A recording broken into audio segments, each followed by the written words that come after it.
Hi guys, happy Thursday. Hopefully you had a great start to your week. You now have had 30 days of actually reading the content and then answering the section reviews. So now we'll do 2 days of actually my videos with you guys having to take notes, and then we'll do this Thursday and Friday. And Friday I'll also have you guys submit a like piece of information telling me which way you prefer, and we'll go forward with that. So today we're going to talk about systemic diseases and disorders. So before we do that, let's go ahead and pray. Dear Jesus, I come before you. I thank you for this day that you've given us. I thank you, Lord, that you love us all. I pray that you be with these students. Just help them as they're going through their day. Ask that you be with all of us as we're studying this, and just the amazing ways that you've created our body. Just thank you for the thought you put into it. I know that we live in a fallen world, so there are broken things, but I thank you for giving us wisdom on how to take care of our bodies, and just ask that we be able to do that. It's in your name we pray. Amen. Alrighty, so what are you guys going to do today? You're going to watch this Systemic Diseases and Disorders Part 1 video, and you're going to complete the Systemic Diseases and Disorders Part 1 notes. So I'm going to go ahead and jump to what you're going to need to include in the notes first. So you guys kind of have a framework of what you're looking for while I'm talking. So you're going to need to submit the notes from today's videos. Ensure that you type the most important information from each slide. So whatever you think is most important is what you're going to put on there. Make sure that there's thought put into this. If I say something that's important, you probably want to put that in there too. Type your notes in a program such as GoodNotes so you have access to them, and then copy and paste the information to the text submission box. Do not submit as an image or a file, or you will lose points. So type them in GoodNotes, highlight it, select it all, copy, paste in the text submission box, and submit that way. Topics that should be in your notes for today are cardiovascular disease introduction, CHD, which is congenital heart disease, and progression of acquired cardiovascular diseases. So our objectives today, you guys are going to understand the impact of cardiovascular diseases. You're going to learn about the major types of congenital heart disease, analyze the effect of congenital heart diseases, and then analyze the progression of acquired cardiovascular diseases. So, cardiovascular diseases, they're actually the leading cause of death in the U.S. and other industrialized nations. This is a huge thing that's affecting a lot of people. It kills nearly 1 million people per year in the U.S., and it actually can be preventable with wise choices. Not all of it is preventable, but a lot of the stuff that is killing people is preventable. So, before we get into the preventable stuff, we're going to talk about the congenital stuff. So what are congenital heart diseases, you may be wondering? Those are ones that people are actually born with. So this is not acquired where it came over time. This is something people are actually born with. So if you look on the right, there's an infographic kind of telling you about it. We're not going to read all of them. You can read all of them, but first of all, it's something that affects 1 in every 100 newborns. Sadie is one of those children, so that's something that's near and dear to my heart. And it's something that's a lot more common than most people realize. I remember the first person I ever really met that had a kid who had this was Mr. Gleese. I don't know if any of you remember them. Buzz Gleese used to work at the school, and some of you may have known his kids, but his oldest son had to have a heart surgery, and I remember seeing his picture and being like, wow, how could someone survive that? And something that we actually went through. But it's something that affects 1% of the population, so that's a big number. There are actually 3 million people living with CHD in the U.S. today, so that's another large thing. Something that's huge with it is there is no cure. You can't take medicines and be cured of it. Sadie's heart has technically been repaired, but she'll have stuff that she has to deal with for the rest of her life. She has more caths that we have planned for the future, and more surgeries, and so that's something that is pretty hard to deal. So over here are some of the most common congenital heart diseases. An ASD, which is an atrial septal defect, is the first one. It's basically just a hole between the walls of the atria. So Typically, that is simple. Most of the time, it doesn't need repair. Sadie actually has a few ASDs, and some of them close on their own, and some of them are still there. If it's big enough and the blood is mixing up there, you will need repair, but sometimes that's just simple. The next one is a PDA, or a patent ductus arteriosus. And that's basically the connection between the heart's two major arteries does not close. So when you're in utero, or in the baby's belly, there is a path that goes straight from your aorta into your heart, and it's open because the mom's body is doing the work of circulating the blood. After a baby is born, that closes within a few hours to days occasionally, and then your own heart begins pumping the body needed for your blood, or the blood needed for your body. Well, if that doesn't close, it can cause problems. Sometimes you may need surgery for that, sometimes you may not. Another one is called pulmonary stenosis. That's the narrowing of the valve between the right ventricle and the pulmonary artery.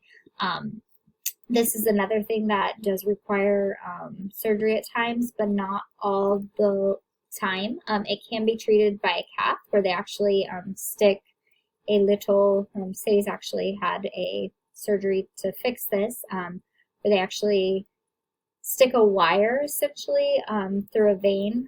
Hers was down by her leg. They can also do one up by your neck, and they actually feed that all the way through your arteries up into there, and then use a balloon to balloon it open. So it can be fixed out. Sometimes it has to be fixed with surgery. A ventricular septal defect is a VSD, so that's the opposite of the ASD. The atria up top, the ventricles are down below.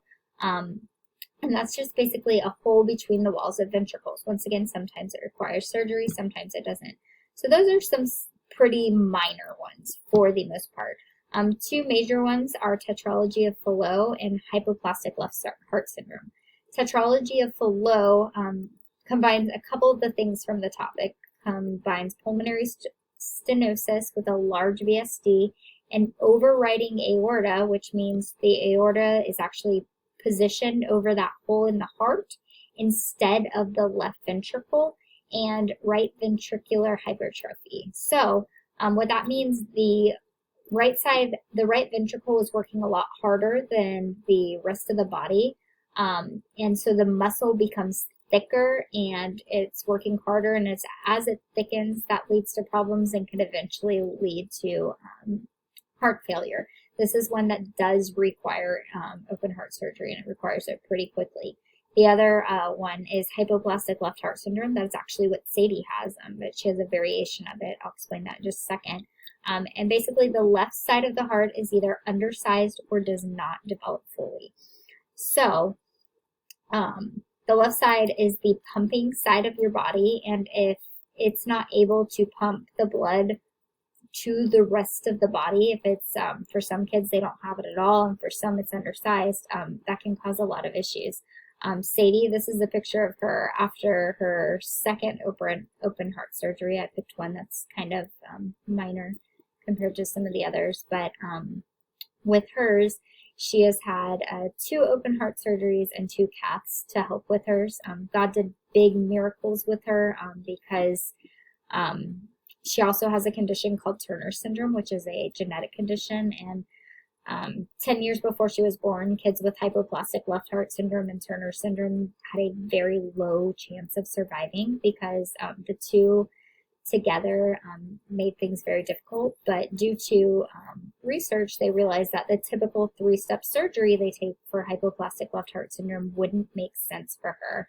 So we actually did a hybrid procedure, and it was really cool because God allowed the left side of her heart to grow. So while it was severely underdeveloped, it is now almost completely normal in size. And I think that's because of miracles of God and things that we can't explain. The surgeries they did allow it to grow, but it's been cool to see. And like I said, she will need further surgeries in the future. But she is a living, breathing example of a miracle. She's someone that I was told to abort because she wouldn't have much of a chance at life. And you've seen Sadie, most of you, and you see the life that she has, and she is definitely worth fighting for. And our verse for her is Exodus 14:14. the Lord will fight for you. You need only to be still. And that became her verse when she was really young. She was still in the NICU. She hadn't had any of her heart surgeries yet. And one day she just coded, and that means she was, you know, they were having to bag her and trying to bring her back to life. And about that time, a family friend began praying for this verse over her, and Sadie just went completely still. Her body stopped fighting, and it was a terrifying moment for us. We were there, we saw it happen, and we stopped and prayed, and amazingly, the Lord fought for her, and she was brought back to life, and, you know, things changed. And so that's a verse we pray for her. So acquired cardiovascular diseases are different. They are things that are actually acquired based off of things in our own life. And so I'm going to show you a progression of how it can happen. We're starting with arteriosclerosis. That is basically a hardening of the arteries. So building up over the years, it narrows your arteries and makes the heart work harder, and it causes you to raise your blood pressure. So the most common type of that right here is where we're at, is atherosclerosis, and that's when fatty deposits build up. So you don't eat well, and those deposits build up. A lot of times older people will have to have bypass surgeries to bypass arteries in their heart because they are filled up with fatty deposits. So eating well will stop that from happening. So if this occurs in our coronary artery, it leads to something called coronary artery disease. And basically that causes the blood supply to the heart muscle to diminish, which means the heart's pumping ability is reduced. It's not working as well. It can't work hard, and that can lead to other problems, one of those being angina pectoris, which is basically pain in the chest. It's a classic symptom of coronary artery disease, and it's a squeezing or cramping sensation in your heart region. You don't always just feel it in your heart, you can also feel it in your shoulders, your neck, your arm, your hands, and it occurs when your heart load is increased. So people start climbing the stairs and their chest starts to hurt. It's because their heart is working too hard. A lot of times it can be from this coronary artery disease. If that coronary artery disease progresses, you can have something called a myocardial infarction, or we've all heard of it called a heart attack.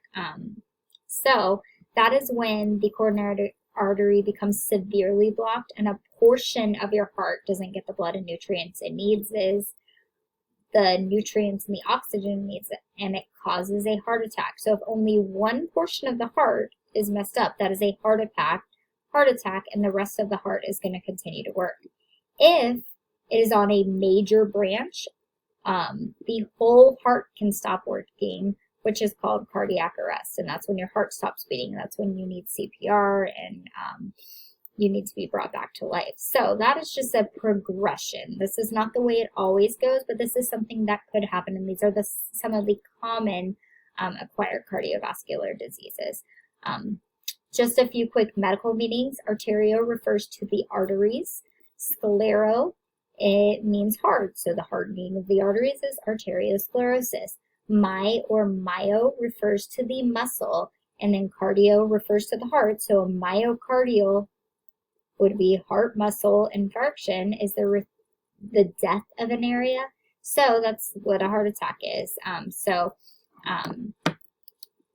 Preventing heart disease. Tomorrow you guys are going to be doing a discussion board talking about ways to prevent heart disease. So I want you to prepare for that today by researching ways to prevent heart disease and thinking through which way would be the easiest and which way would be the hardest. We'll talk a little bit more in depth about that tomorrow, but prepare for that today because you will be doing that tomorrow. And remember to submit the notes from the videos today. You need cardiovascular disease introduction, CHD, and progression of acquired cardiovascular diseases in those notes. Have a great day, and I will see you tomorrow, or you'll see me. Bye.